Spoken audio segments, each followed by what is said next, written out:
What's going on, guys? Coming in with another video today, looking at the qualifiers for this week. We're actually going to see Oblivion compete in DLNS Challenger match, first time in a while. They just competed in R1, so it's going to be good to see a new face in the Challenger slot there. And Bird of the Clock will be playing in the qualifier match this week as well, after they actually beat Get Candy. So Get Candy got the invite this week for the qualifier match, which is cool to see. But a team I want to talk about today is actually a team that's not either of these teams, but a team that's going to be kind of vying for this third spot here now in EU. That's actually become very crowded for the new challenger slot, and that is going to be Sneaky Team. So Sneaky Team actually ended up having a pretty good showing at R1. Ended up finishing fourth, getting 2-0'd by Leviathan in the lower bracket semifinal. Did actually have a okay stage though, group stage, went 2 and 3, took some games off of top level teams, finished 4-7 in set record. So for a team that's just been recently formed, really not too bad at all. And we're kind of gonna do a dive into the roster this week. They have a very interesting team of people. One of the first EU teams that's really all over the place. We have captain from Sweden, Finland, Belarus for OCs, Wikis from Ukraine, and 2 Russian players, and a lot of guys here who have kind of been second chance guys or third chance guys or guys that kind of just got given up by other teams. So I kind of wanted to do a dive into them and kind of show what I'm talking about here. So I guess we'll just start with OCs. Obviously the star player of this team, kind of the one who pulled all these guys together and made a roster that people were interested in putting time into. OCs obviously is really known for probably being the best Mina in the world, I would say. Absolutely dominant on Sierra, was pulling bans on it when Mina was obviously Giga S tier. We'll be interested to see if next week when they compete, especially with the new meta and everything changing, if they're a team that kind of goes back to the Mina after getting buffs on the recent patch. Also has a very strong Wraith Mirage, so very interesting that his best character is Mina, but then after that he kind of tends to go towards more M1 kind of carry role. Also leans to get Warden and Geist. Hasn't had the greatest time on those heroes, so kind of the frontline brawler M1s he hasn't had a ton of success on. Had a good actually Gun Ivy way back in the day when Gun Ivy you could still play. Has a really good win-loss on it. But all in all, I would say OCs is a very top level talent, but does very much struggle to pick up 2 heroes. Every time he tries to pick up I would say Flex Spirit stuff, kind of struggles. Has tried Holiday, has tried even weirder picks like Graves, and has showed some success, but nothing that he has been comfortable enough that he wants to continue to pull these things out and really commit to them, right? So has a smaller pool, but within that small pool has a top level Mina that's obviously kind of fluctuating in and out of the meta that he could go back to. And then obviously his M1s, he has enough under his belt where he's usually going to have an M1 that he can go to outside of his Mina, and then kind of shifts over to an M1 carry role rather than a Spirit carry role, right? So next player that I want to get into is Rake. So this was Levi's, I would call him their glue guy for a long time. He was a Flex Spirit player, somewhat a pick player too, but kind of struggled a little bit. Could never get things going on the Holiday. Is 0-7 on the hero, which is really crazy. You don't see people kind of put this many games into Heroes and Pro and just never pick it up. So even when he does play pick, he relies heavily on the Bebop Paradox, which he does okay on. He has a Pocket Celeste, which is a very rare thing nowadays. 11 and 9 is not, that's nothing to scoff at. Really interesting piece of his pool that a lot of people won't see. Maybe Obi Kim is someone who also does this. Maybe a Cosmetical could pick up a Celeste or something like that, but kind of one of these heroes that kind of just fell out of favor because you do have to put a ton of time investment into it to get the max potential out of the character, I would say. Just another guy who's also been kind of tossed around in the scene. He got a start on Lotus, which was a Russian team back in the day that I think did play 1 or 2 night shifts. I can't 100% remember, but he was more known for his time on Leviathan. I think he was benched twice on his time on Leviathan, 1 for sure. But so he was always kind of just a filler player that Leviathan went to kind of just plug and play what they needed at the time. And I would call him a tier 1 talent. I don't think he's doesn't deserve a slot or anything. And then he is on Lotus. but he is someone that multiple teams have like kind of moved on from, right? Like Lotus obviously folded after a while, but Leviathan was someone who we're always kind of like on the fence about him and didn't really know how much they really wanted to commit to him.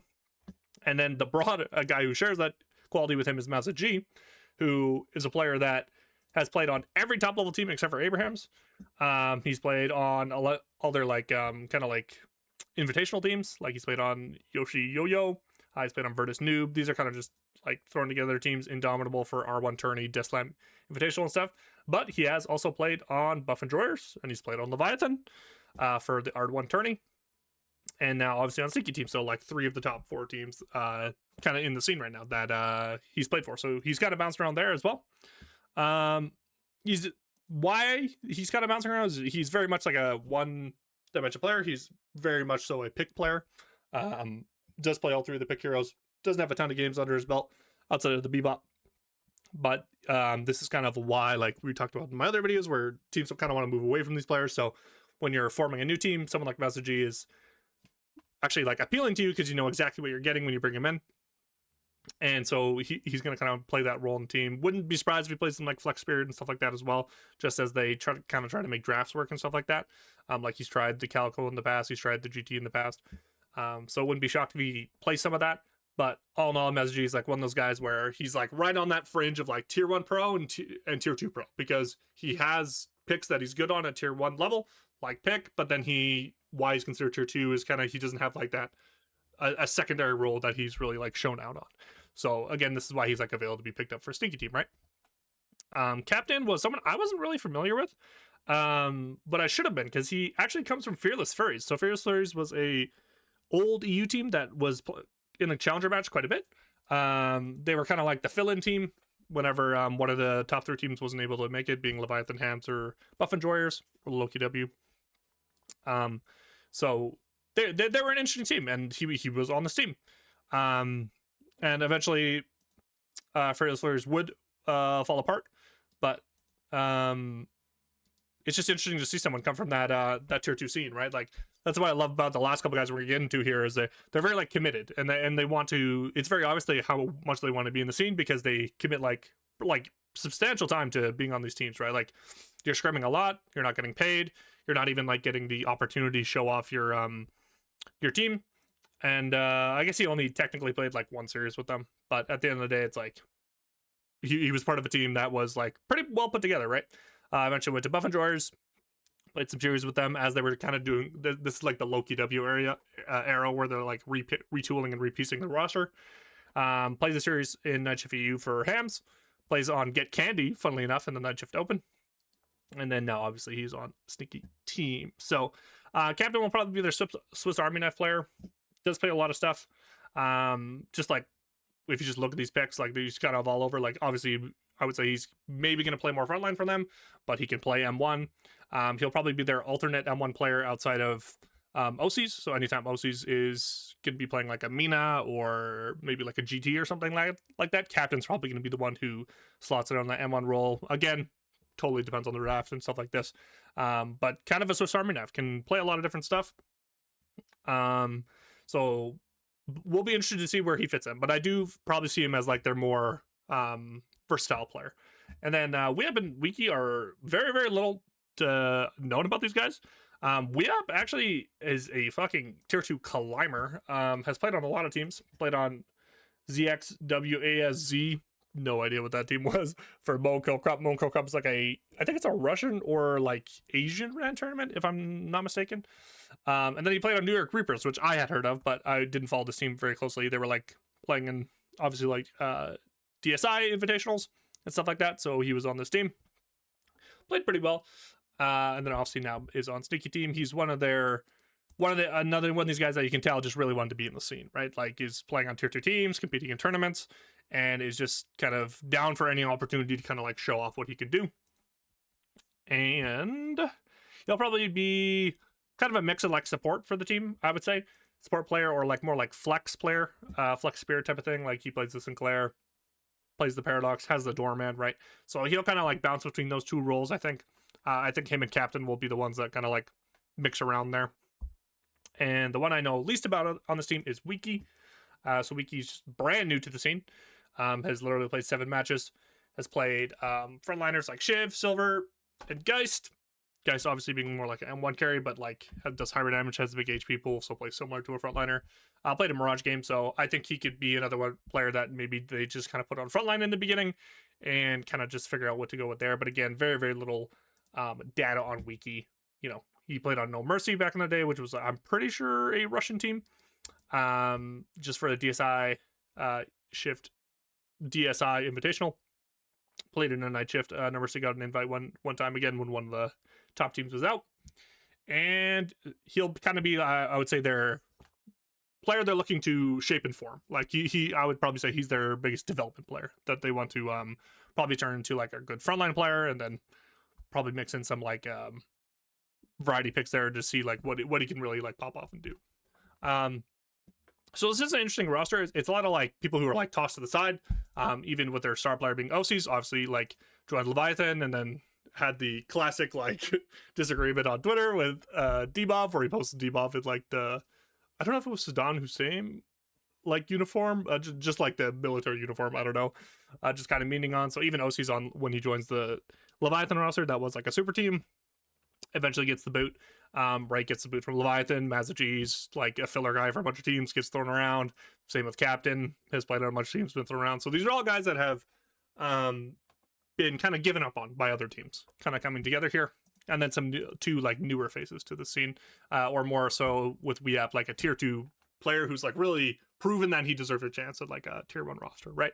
So I'm very curious to see how these guys do, right? Because like I was saying, for this third slot here, it's going to be very competitive for this challenger slot in EU now. It's going to be Leviathan, Oblivion, if they want to keep trying to compete for the spot. I imagine they will, especially if they're playing in turns like R1 now. They're probably a team that's moving more towards full-time. And then obviously Sneaky Team are all going to be people kind of like cramming in and trying to get into the slot. And I think the ceiling for this team, maybe top 2. Like maybe they could be challenging, like they could take games off Hams on a bad day. Hams did look better in the R1 tourney though. They did eventually end up like reverse sweeping Buff and Droyers here. Buff and Droyers were like hard committed to the Drifter. This is pre-patch, by the way. R1, the patch came out literally today. So Abrahams does have days where they look really good, and then they have other days where their drafts don't make a ton of sense, and then they kind of like struggle to even execute on what they draft. So Abrahams is like a top level team, but isn't as consistent. So I could see maybe they slot into that second spot. Leviathan hasn't really like congealed or come together yet. That would be another thing that could hold these guys back, is if Leviathan kind of just starts to figure it out a little bit. They did actually do okay. They finished third at the R1 tournament, so obviously ahead of Sneaky Team. But like we saw last week, Sneaky Team actually did beat them to qualify for a night shift, right? So it really depends which one of these two teams that are brand new are going to like kind of pick up the pieces and gel together faster.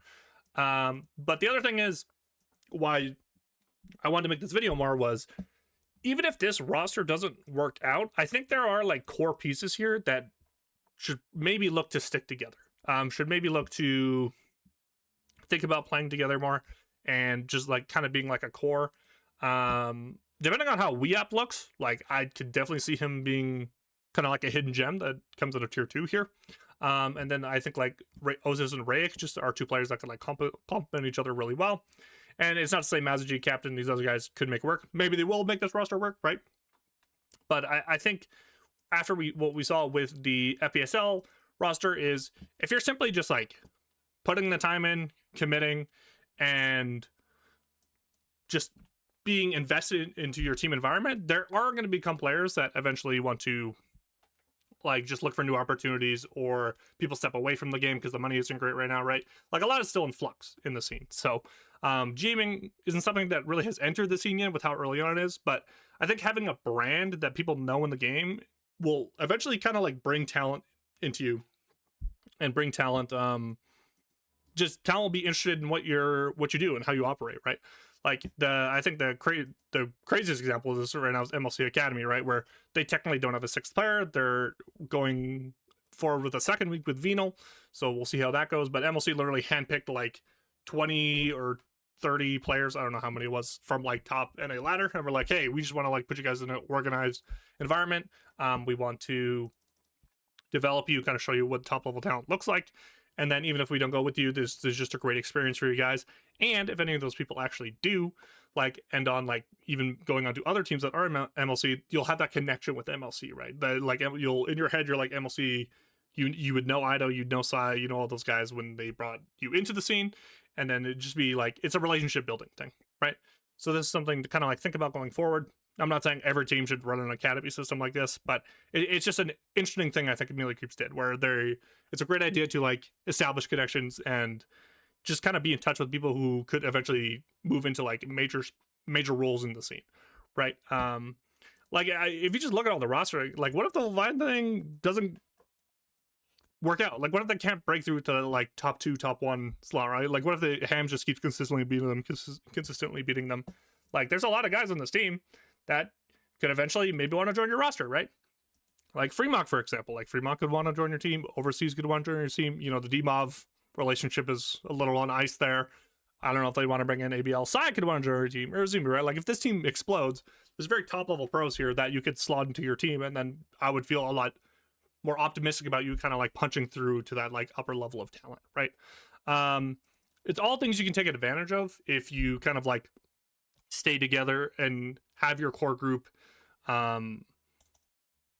just stick together, right? And at the end of the day, like even if the team doesn't fully explode, top level teams are going to want to maybe eventually make roster changes if they kind of hit slumps and they can't kind of find that missing piece that they need, right? The same thing with like tier 2 pros. Like when I look at this Oblivion team, like there's some of these guys that I'm not familiar with, but I know Zick Bob, right? Like maybe if Oblivion like has a good couple of night shifts, if they make the challenger match and then they win the challenger match and they get to show it a couple times, you could find some guys on this roster that eventually you want to plug and play if people don't work out, right?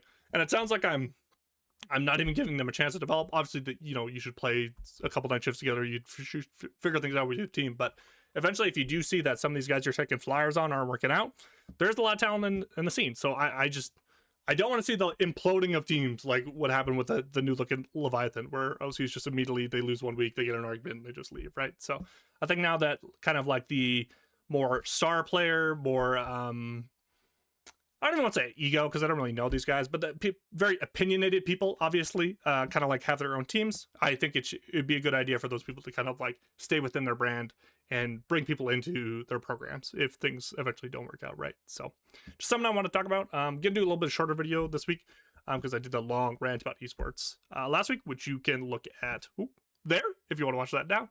And thanks for watching to the very end, and I'll be live streaming the games tomorrow and checking out the new Oblivion roster, which we have not seen Night Shift in a long time, but some of you may have been watching in the R1 tournament. They didn't have the greatest showing, but they took some games off, so, Rosoy went 0-10. They at least took some games off, right? So, thanks for watching to the very end if you did, the 12% of you that do, and I will see you guys tomorrow for the games. Peace, peace, peace.